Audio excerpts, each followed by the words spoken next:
Assalamualaikum warahmatullahi wabarakatuh. Kita bertemu lagi pada praktikum daring kimia pangan. Pada kesempatan ini saya akan menjelaskan tentang identifikasi karbohidrat dan gelatinisasi pada pati.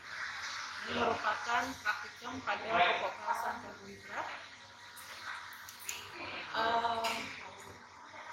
Praktikum ini untuk mencapai pembelajaran mata kuliah pada poin 2.1, di mana mahasiswa diharapkan untuk menjelaskan pada judul praktikum ini untuk memenuhi capaian pembelajaran mata kuliah 2.1, yaitu mampu menjelaskan dan menguasai konsep teoritis dan aplikatif pengetahuan tentang kimia karbohidrat meliputi struktur dan sifatnya untuk mengendalikan reaksi bahan kimia dalam bahan pangan selama pengolahan dan penyimpanan. Adapun tujuan praktikum identifikasi karbohidrat ini adalah mahasiswa diharapkan mampu mengidentifikasi karbohidrat meliputi monosakarida, disakarida, polisakarida yang mengandung gula produksi. Kemudian mengetahui pengaruh asam dan alkali terhadap monosakarida, disakarida, dan polisakarida. Yang ketiga, mengidentifikasi granula pati dan proses gelatinisasi secara mikroskopik. Kemudian yang keempat adalah menentukan suhu gelatinisasi daripada pati. Dasar teorinya, kita tahu bahwa karbohidrat merupakan suatu senyawa organik yang mempunyai rumus CmH2O-N atau merupakan polimer dari monosakarida, yaitu C6H2O6. Kita tahu bahwa struktur karbohidrat itu ada dua, yaitu polihidroksialdehid dan polihidroksiketon. Jadi ada senyawa gugus fungsionalnya adalah aldehid dan keton. Berdasarkan penggolongannya, karbohidrat dibagi menjadi tiga, yaitu monosakarida, disakarida, dan polisakarida. Di mana masing-masing golongan dari karbohidrat ini mempunyai sifat yang berbeda. Nah, kita tahu bahwa monosakarida ini adalah merupakan molekul karbohidrat yang paling rendah atau paling kecil dan tidak bisa dipecah menjadi molekul karbohidrat yang lebih sederhana. Monosakarida juga disebut sebagai gula sederhana. Tapi monosakarida bisa bergabung atau melakukan polimerisasi dengan menjadi struktur yang lebih besar, yaitu oligosakarida atau polisakarida dengan menggunakan proses hidrolisis. Nah, monosakarida ini dapat membentuk disakarida atau polisakarida dengan membentuk ikatan glikosida. Nah, klasifikasinya ada dua, ya, berdasarkan struktur fungsionalnya, yaitu polihidroksialdehid dan polihidroksiketon. Di mana polihidroksialdehid ini nanti dia mempunyai bisa bersifat mereduksi, sedangkan polihidroksiketon ini tidak bisa melakukan reduksi. Nah, sedangkan disakarida merupakan dua molekul dari monosakarida, di mana mempunyai rumus C12H22O12. Ada tiga jenis disakarida yang penting di alam, yaitu sukrosa atau sakarosa. Sukrosa ini merupakan apabila dihidrolisis akan menghasilkan dua monosakarida, yaitu glukosa dengan fruktosa. Kemudian laktosa, ini ada dua disakarida, apabila dihidrolisis menghasilkan galaktosa dan glukosa, sedangkan maltosa akan menghasilkan dua molekul glukosa. Kemudian polisakarida polisakarida ini merupakan polimer dari monosakarida, di mana mempunyai jumlah monosakarida lebih dari 20 unit. Untuk itu jumlah monosakarida unitnya dikenal sebagai derajat polimerisasi. Di sini sedikitnya polisakarida ini mempunyai derajat polimerisasi kurang dari 100 atau bisa mencapai 200 sampai 3000. Kalau selulosa itu bisa mencapai 7000 sampai 15000. Berdasarkan percabangannya, polisakarida nanti dibagi menjadi dua, yaitu polisakarida lurus atau linier. Contohnya adalah amilosa, agar, alginat, karaginan, dan selulosa, yang merupakan polimer dari glukosa. Kemudian polisakarida bercabang, contohnya adalah amilopektin, gam santan. Kita bahas tentang polisakarida, yaitu pati yang paling penting ya, di mana pati ini merupakan bahan baku untuk produk pangan sehari-hari. Pati ini merupakan polimerisasi daripada glukosa dengan menggunakan ikatan glikosida dalam bentuk konfigurasi alfa. Ada dua jenis pati ya, berdasarkan rantai percabangan dan lurusnya, yaitu amilosa dan amilopektin. Amilosa adalah rantai yang lurus, sedangkan amilopektin mempunyai percabangan pada bagian 1 sampai 6. Keduanya mempunyai karakteristik yang berbeda. Ya, ada rasio amilosa dan amilopektin pada suatu jenis pati tentu akan mempengaruhi sifat sticky-nya, lengketnya, ya, kohesi dan juga elastis atau gummy teksturnya. Nah, ada beberapa perubahan pati yang harus kita ketahui dalam proses pengolahan pangan. Yang pertama adalah pati ini apabila diberikan air, dia akan mengabsorpsi air, kemudian akan membentuk granula-granula yang besar, ya, dan pati ini akan membengkak, kemudian bisa kembali pada sifat aslinya apabila kita mengeringkan. Tapi apabila kita beri proses pemanasan, maka pati ini akan menjadi 3 proses, yaitu gelatinisasi, kemudian pembentukan pasta, dan retrogradasi.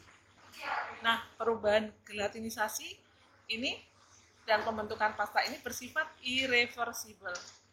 Artinya apa? Artinya tidak bisa reaksi balik. Kemudian perubahan ini berperan pada tekstur, viskositas, dan retensi air pada permukaan. Proses pembentukan pati menjadi gel atau itu dikenal sebagai gelatinisasi. Nah, gelatinisasi apa?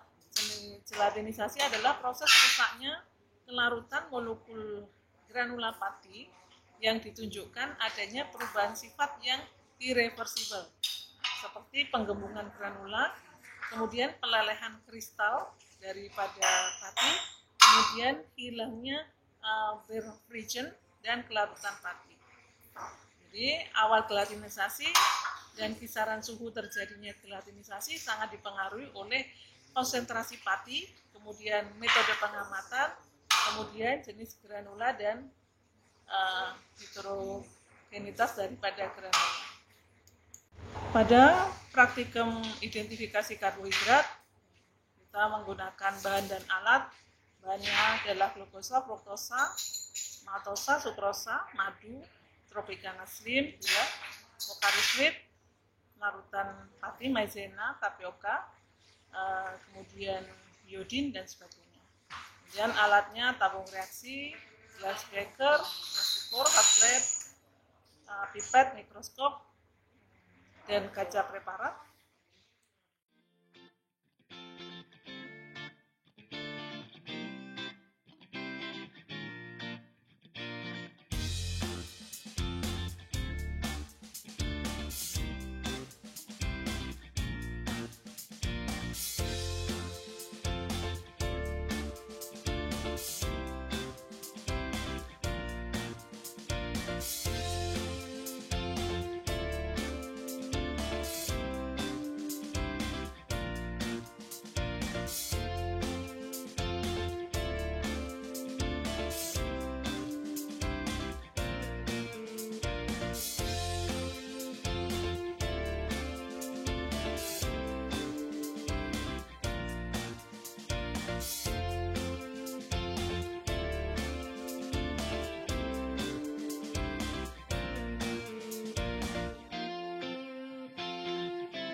Ini adalah pengamatan, nanti Anda masukkan di dalam tabel-tabel pengamatan yang sudah disediakan di buku BKPM.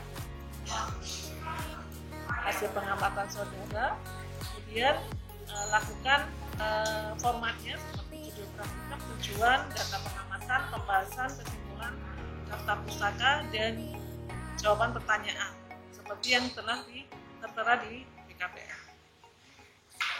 Nah, saya kira itu untuk praktikum penentuan karbohidrat pada hari ini. Kita lanjutkan dengan kegiatan praktek. Ya, saya tutup penjelasan ini dengan bacaan alhamdulillahirabbil alamin wabillahi taufiq wal hidayah. Wassalamualaikum warahmatullahi wabarakatuh.